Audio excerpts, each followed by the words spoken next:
तो हेलो भैया फैमिली, कैसे हो आप लोग? Hope you are doing well. तो आज देखिए हमारे साथ कौन है मेहमान। अजय जी को लेके आए हैं। तो अजय जी हमारे दर्शकों को, भाई सबको नमस्कार। सबको नमस्कार कर दिया, आशीर्वाद दे दीजिए सब लोगों को। तो आज जो है ना, बहुत लोगों के क्वेश्चन थे, तो आईटी वाले जितने बच्चे हैं ना, उनके बारे में मैं थोड़ा सा इनसे क्वेश्चन पूछूंगा, क्योंकि ये अभी आईटी में ही जॉब कर रहे हैं, उसी बैकग्राउंड में। तो उनका भी थोड़ा सा जो डाउट्स है वो क्लियर हो जाएगा। तो अजय भाई, सबसे पहले ये बताइए हमारे दर्शकों को कि आपको जापान आने की प्रेरणा कहाँ से मिली, कहाँ से शुरुआत हुई इसकी?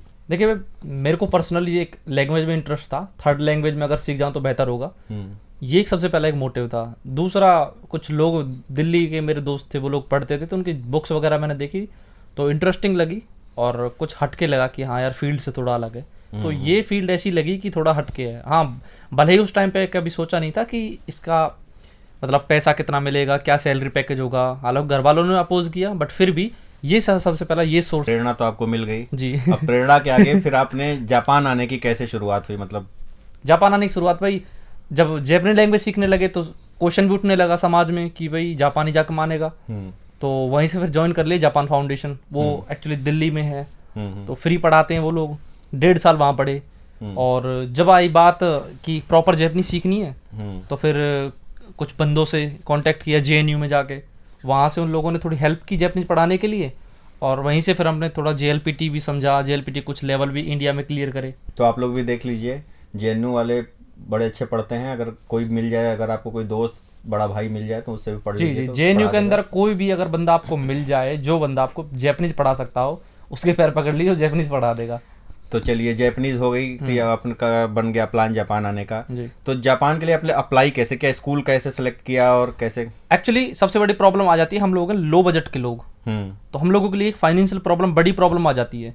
एक्चुअली उस टाइम पे इवन जैसे मैं आपको बता रहा था कि देसी जैसे लोग होते हैं, उन लोगों को ये चीज़ समझ नहीं आती। पता नहीं कैसे जैपनीज पढ़ेगा, क्या नौकरी करेगा, कुछ समझ नहीं आती उनको। तो वो लोग सपोर्ट करने में थोड़ा घबराते हैं कि इसको सपोर्ट भी करें तो कैसे करें, क्या फ्यूचर होगा इसका। वही मेरे साथ प्रॉब्लम हुई थी। आई मीन मतलब इतने पैसे वो देने के, एक साथ देने के लिए राजी नहीं हुए कि भाई 8-10 लाख किसी को दे दें और इसको पढ़ाने के लिए भेज दें। तो एक दिन ऐसे मैं यूट्यूब देख रहा था, तो एक लड़के ने मेरे को रिकमेंड किया कि एक लड़का है, तो उस लड़के के पास जाओ, वो थोड़ा प्रोवाइड कराता है, बैकग्राउंड प्रोवाइड कराता है, पढ़ाई लिखाई भी साथ में करवा देता है, और आपको एक डेस्टिनेशन तक पहुंचा देता है जापान की, जिस डेस्टिनेशन तक आप जाना चाहते हो वहां तक। तब मैंने उस लड़के को कांटेक्ट किया और उसके थ्रू फिर मैं आया। तो स्कूल का मतलब सिलेक्शन वही देख कर लिया, लोग बजट देख करके आपने कहा कि यहाँ पे थोड़ा? हाँ हाँ। अच्छा, चलिए। एक्चुअली उस टाइम पे सिर्फ एक ही पर्पस था कि किसी भी तरह से मैं जैपनीज लैंग्वेज पढ़ने के लिए मैं जापान चले जाऊँ। उस टाइम पे मेरे को जापान जाना बड़ा एक नेसेसरी लगा। तो अभी जैसे आप जापान आ गए, ठीक है, आपने आने के बाद यहाँ पे आपको कैसा, मतलब जापान पहले जैसे सोचा था कि जापान ऐसा होगा वैसा ठीक वैसा ही निकला, या फिर कैसा, इसके मतलब? इसको डिफाइन करने के 1-2 फैक्टर थोड़े अलग हो सकते हैं मेरी पर्सनल राय में। जब मैं पहली बार जापान आया, एक्चुअली मैं वेजिटेरियन हूँ। स्टार्टिंग में वेजिटेरियन था, अब तो खैर नहीं हूँ। ठीक है, तो स्टार्टिंग में वेजिटेरियन था, अंडे बड़े मुश्किल से खा पाता था। जब मैं जापान आया तो मेरे को बड़ा ही, जैसा मैंने सोचा था वैसा मेरे को उतना नहीं लगा। क्योंकि हम जापान को देखते हैं, बड़ी बड़ी बिल्डिंग्स, ऊंची ऊंची बिल्डिंग, मतलब चमक धमक देखते हैं, ब्यूटी वगैरह एडवांस देखते हैं, टेक्नोलॉजी, रोबोट्स, हाँ, और एनीमे एनिमे वगैरह, वो सारी चीज देखते हैं। बट यहाँ आने के बाद एक अलग ही वो था। तो फर्स्ट टाइम जब इम्प्रेशन था वो बड़ा ही, अरे यार ये जापान ही है, कहीं और आ गए, एक ऐसा था।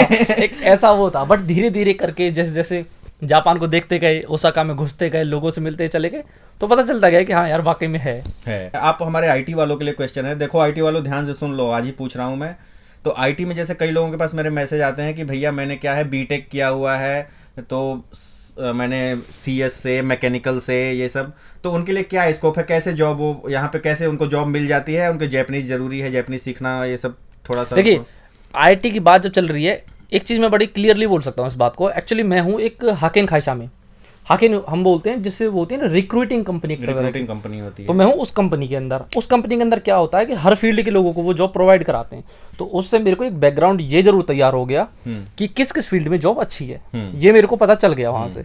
तो बेसिकली जैसे मैं हूँ, मैं नेटवर्किंग में वर्क करता हूँ, बता भी ठीक दीजिए। है ना, मैं नेटवर्किंग में काम करता हूँ बेसिकली। बट मेरे साथ जो कुछ मेरे दोस्त हैं, कुछ लोग प्रोग्रामिंग लैंग्वेज में हैं, और आईटी की बात कर रहा हूँ स्पेशली, कुछ लोग नेटवर्किंग में हैं, ठीक है ना, और कुछ लोग वो होता है मैकेनिकल एक में भी है? मैकेनिकल, तो मेरे को याद जैसे नहीं है, robotics वगैरह में? रोबोटिक्स में है, ठीक है ना। मैकेनिकल एक अलग टर्म हो जाती है, हम्म। और उसका मेरे को ऐसा कोई बंदा कोई कांटेक्ट में है नहीं, ठीक है। जिस बंदे के जावा और पाइथन वगैरह, सी प्लस प्लस वगैरह ये सारी चीज़ आती है, वो बेटर चॉइस है उसके लिए। नेटवर्किंग के लिए बहुत अच्छी वो एक ऑप्शन है। आपके पास आपकी पर्सनल स्किल्स, जो आपने एक बैकग्राउंड, एकेडमिक जो बैकग्राउंड है आपका, वो अच्छा है, तो आपका एक लाइफ सिक्योर हो सकता है, इतनी गारंटी तो है। तो जो बच्चे आईटी बैकग्राउंड से हैं, इंजीनियरिंग के बैकग्राउंड से हैं, जापानीज उनके लिए कितनी अनिवार्य है? देखिए, एटलीस्ट एक पर्सपेक्टिव से तो आदमी को लैंग्वेज सीखनी चाहिए अगर वो जापान आ रहा है। एटलीस्ट वो कम्युनिकेशन स्किल तो उसकी बेटर कर ले अपनी। सही बात है, वरना हॉस्पिटल हाँ। में जाओगे तो पता चला पेट दर्द कर रहा है, डॉक्टर आपके सिर का ऑपरेशन कर दिया। हाँ। चलो ये तो एक मजाक वाली बात हो गई, होना भी चाहिए इतना तो, एटलीस्ट तुम किसी को हैंडल कर सको। इवन आप कंपनी में हो, ऑफिस में हो, आपका बॉस आपसे रिपोर्ट मांग रहा है, कई बार नहीं किया, ज़्यादातर होता है, 90% चांस ऐसे ही होते हैं कि इन लोगों को इंग्लिश नहीं आती, बिल्कुल आती नहीं, भी है हाँ। तो वो यूज़ में नहीं लाते वो लोग, ठीक है। तो आपको अगर जैपनीज आती है तो बेहतर होगा, कम्युनिकेशन लेवल जो थोड़ा ऊपर लेवल बढ़ा लें। और वाकई यार, आपके एनवायरनमेंट में चारों तरफ आपके जैपनीज बैठे हैं, किसी को इंग्लिश नहीं आती, किसी को आती है, थोड़ा बहुत आती है। आपके सिस्टम, आपके सारा कंप्यूटर वगैरह सब जैपनीज में ही होता है। आप जो भी खोलोगे तो ऑब्वियस सी बात है यार कि जैपनीज नहीं आएगी तो फिर ऐसी कुंठ के तरह बैठे रहोगे। कंप्यूटर से याद आया, मैं आपको दिखाई जो देता हूँ, मेरे कंप्यूटर लैपटॉप रखा हुआ, दिखा दीजिए। ये भाई साहब वर्क फ्रॉम होम का मजा ले रहे हैं, तो घर से काम करके। अब आप देख लीजिए कि कैसे काम होता है, और उसके बाद आप मत पूछिएगा कि जैपनीज जरूरी है कि नहीं है, बट जैपनीज जरूरी है यार, क्योंकि आपको डेली लाइफ के कम्युनिकेशन में भी जैपनीज बहुत जरूरी होता है। फॉर एग्जांपल के तौर पर, ये मैंने एक फाइल खोली हुई है, और ये फाइल कंप्लीटली जो लिखी हुई जैपनीज में लिखी हुई है ना। तो ये थोड़ा एक फैक्टर चेंज हो जाता है यहाँ पर आने के बाद में। तो अच्छा, ये चीजें तो हो गई, चलिए ठीक है। आपने आने के बाद पार्ट टाइम भी करी होगी जी, तो पार्ट टाइम का कैसा एक्सपीरियंस रहा? इजीली मिल जाती है पार्ट टाइम यहाँ लोगों को, जो स्टूडेंट आते हैं उनको, या फिर बहुत धक्के खाने पड़ते हैं, बहुत मेहनत करनी पड़ती है, जल्दी मिलती नहीं? क्या है उसका सिनेरियो, ये बताइए। देखिए, इस चीज़ के मामले में मैं एक फिलोसफिकल बात जरूर बोलूँगा, थोड़ा सा फिलोसफिकल हूँ मैं, वो बात जरूर बोलूँगा। देखिए, अगर वो बात है, अगर आपको अपने सपने पूरे करने हैं तो आप जाग जाइए। ये कहते हैं ना, जब मैं जापान पहली बार आया था तो मेरे को स्टार्टिंग में थोड़ी डिफिकल्ट हुई, मतलब परेशानी हुई थी मेरे को। क्यों हुई थी? क्योंकि मेरी एक तो लैंग्वेज स्किल इतनी अच्छी नहीं थी। तो 1.5-2 महीने हम ऐसे ही निकल गए, हमारे पैसे भी ख़त्म होने लगे। तो हमारे स्कूल है, उसने हमको इंट्रोड्यूस करवाई कुछ, कुछ एप्लीकेशंस बताई कि इस पे सर्च करो। तो मैंने वहाँ पे की। इज़ाकाया नाम की एक जगह, कुछ एक जगह होती है जिसपे हम वगैरह बियर वगैरह, बार टाइप का होता है ना। तो फिर मैंने, जापान में बहुत फेमस है ट्रेडिशनल इज़ाकाया, छोटे छोटे शॉप्स होते हैं जिसमें शराब है और अभी मतलब बिकती है, जो पीते लोग रात में ड्यूटी करके दिन भर शाम को वहाँ थकान मिटाते हैं, पी करके वही। जाते हैं। तो मैंने वहाँ पे वर्क किया, कोई 2-3 महीने किया था। तो बट वहाँ का जो वर्क था ना, उससे मेरी पूर्ति नहीं पड़ती थी। क्यों? क्योंकि वो टाइम देते थे कस्टमर्स के अकॉर्डिंग। फॉर एग्जांपल, अगर आज बारिश हो गई तो आप जल्दी चले जाओ, और जल्दी चले जाने का मतलब है कि मेरा टाइम कम हो गया। अगर 2 घंटे उसने रोज के कम कर दिए तो मेरे महीने के अंदर कितने घंटे कम हो जाते हैं? एक सप्ते के अंदर 28 घंटे होते हैं। 2 घंटे 7 दूनी 14 घंटे कम कर दिए उसने एक सप्ते के अंदर। हाँ, तो आपको एक हफ्ते में 28 घंटे ही अलाउड है गवर्नमेंट की तरफ से, तो कम कर दिए तो। हाँ, वो मेरी सैलरी पे उसका बड़ा इम्पैक्ट पड़ता था।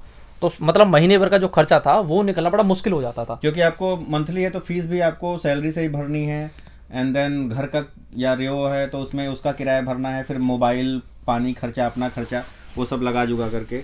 तो अच्छा, जो ढंग से 28 घंटे काम करे और तो वो सेविंग कर सकता है कुछ? हाँ बिल्कुल, इस बात में बोलूँगा। जब मेरे को इतनी मतलब ऐसी प्रॉब्लम फेस हुई, तब मैंने डिसाइड किया कि एक्चुअली मेरा एक दोस्त है जतिन, मैं नाम भी ले लेता हूँ, उसने मेरे को बड़ा अच्छा रिकमेंड भी किया।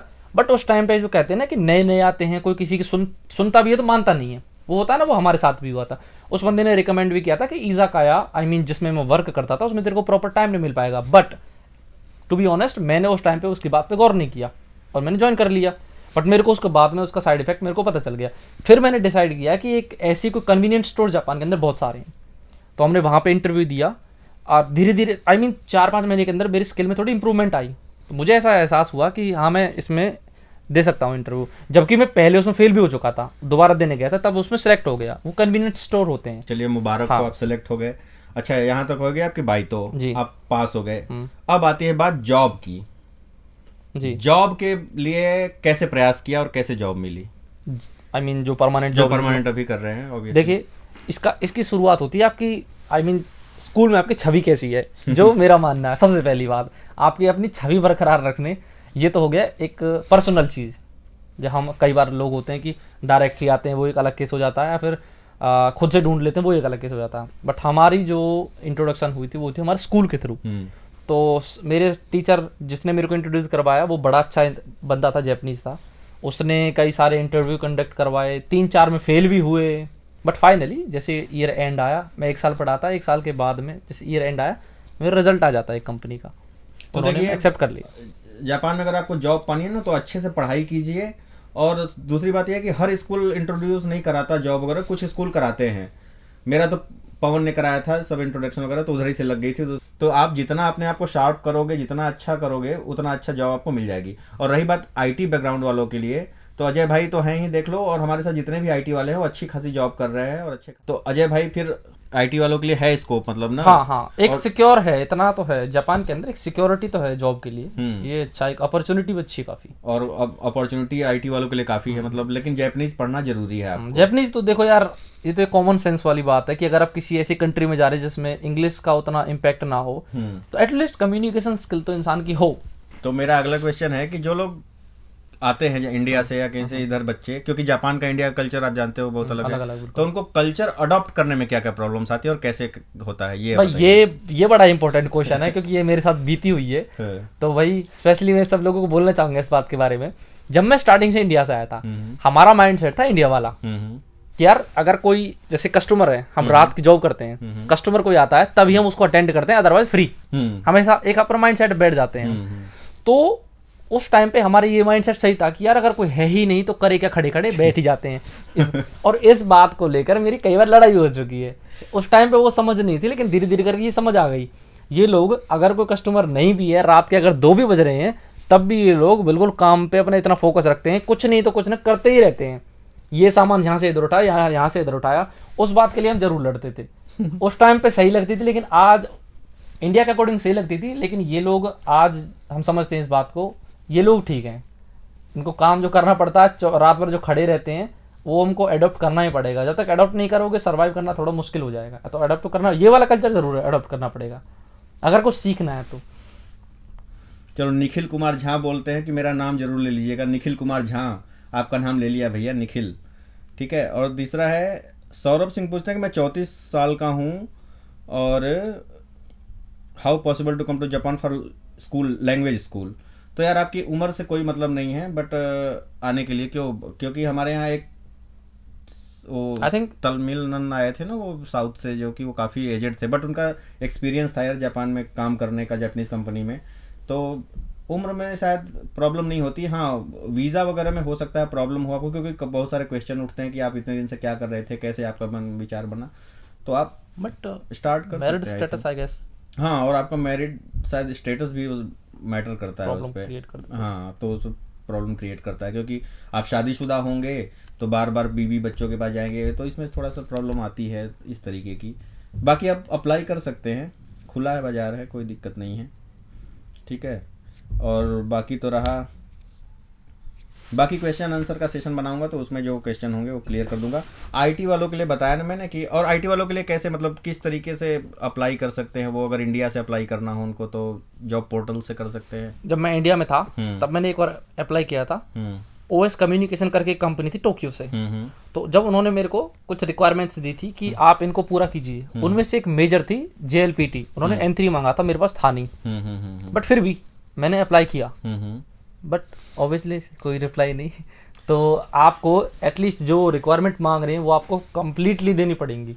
बिल्कुल। एक मेरा दोस्त है जिसके बारे में मेरे को पता है, उस बंदे ने इंडिया से अप्लाई किया था, वो आज जापान टोक्यो में वर्क करता है वो बंदा, ठीक है। उसके पास N3 था और N3 के बेस पर उसने अप्लाई किया था और उसका इंटरव्यू वगैरह क्लियर हो गया था, उसकी लैंग्वेज स्किल भी अच्छी थी, ठीक है ना।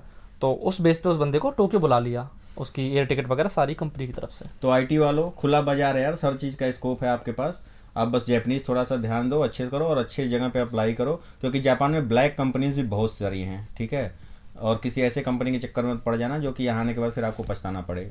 और अच्छी अच्छी कंपनियाँ बहुत सी हैं, तो अप्लाई करो, कोई दिक्कत नहीं। हर फील्ड की जॉब है, हर तरह की, और कई सारे जॉब पोर्टल्स हैं जिनको आप, गाइजिन पॉट है और तुम्हारा ग्लास डोर है ग्लास डोर वगैरह है है। ना, और तुम्हारा गाइड टू जापान है। तो इस तरीके तो इस से तरह कई सारी बहुत सारी sites हैं। वेबसाइट्स हैं, हम्म, वो बड़ी हेल्पफुल होती हैं, इसकोई बात नहीं है। तो आप कॉल भी आती है, बशर्ते आपके पास स्किल हो। अगर आपके पास जेन्युइन स्किल है तो पीछे तो कोई हटेगा नहीं, धीरे धीरे करके सब आपको रास्ता और सबसे बड़ी बात ये जो कोई भी सफ़र हुआ ज़िंदगी का, वो एक बिल्कुल कोहरे की तरह है यार। शुरुआत में धुंधला धुंधला लगता है, लेकिन जैसे जैसे चलते जाते हैं ना, वो अलग क्लियर रास्ता देखता सही चला बात है जाता यार। है कि यार देखो, तुम अपने फील्ड पे काम करो, अपने ऊपर काम करो, तो आप अपने आप को इतना शार्प करो ना, आपकी एक अलग अलग पहचान बने, अलग रखो अपने आप को।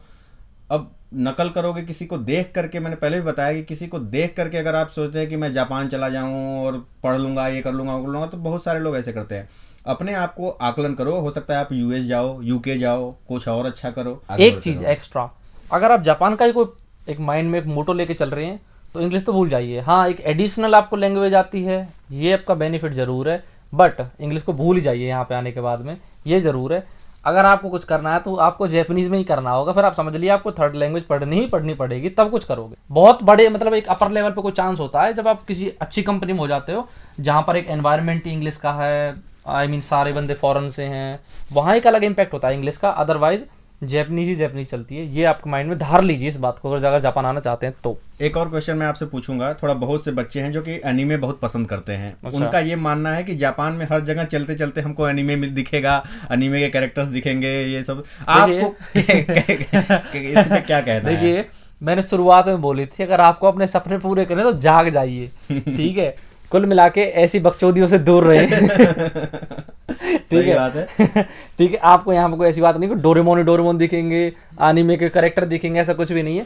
हर चीज़ की एक पर्टिकुलर जगह बनाई हुई है जापान के अंदर। अब देखिए, पोस्टर वगैरह मैंने लगा रखे हैं, भाई का इंटरेस्ट नहीं है तो ये कहते हैं ये क्या भूत लगा रखे हैं। अब जो एनीमे को समझता है वही बताएगा कि ये कौन है, क्या है। ठीक है, अब बाकी ये वीडियो बनती रहेगी, इन्फॉर्मेशन आती रहेगी, और भी किसी को बुलाएंगे तो उससे ले लेंगे। बाकी आप लोग खुश रहिए, आबाद रहिए। तो एक शब्द जो आप हमारे स्टूडेंट्स और सबको कहना चाहेंगे, 2 शब्द में बात खत्म कीजिए। 2 शब्द में लास्ट में ये बोलूँगा, मेरा एक अच्छा कोटेशन है, if you want to stand out then you have to do something outstanding. बस इतना ही है ज़िंदगी का फंडा, और कुछ भी नहीं है। मेहनत करो, ठीक है ना। और भाई का चैनल सब्सक्राइब कर देना, मेरी तरफ से एक रिक्वेस्ट है, मिलेगी, ठीक है ना। बंदा बहुत मेहनत कर रहा है अपने चैनल को बढ़ाने के लिए, जरूर सब्सक्राइब कर देना, और आपको इन्फॉर्मेटिव वीडियोस मिलते रहेंगे इस पे। चलिए जी, धन्यवाद आपका। बहुत धन्यवाद आपका। चाय पियेंगे आप? पिला देंगे तो पी लेंगे, मना नहीं करेंगे।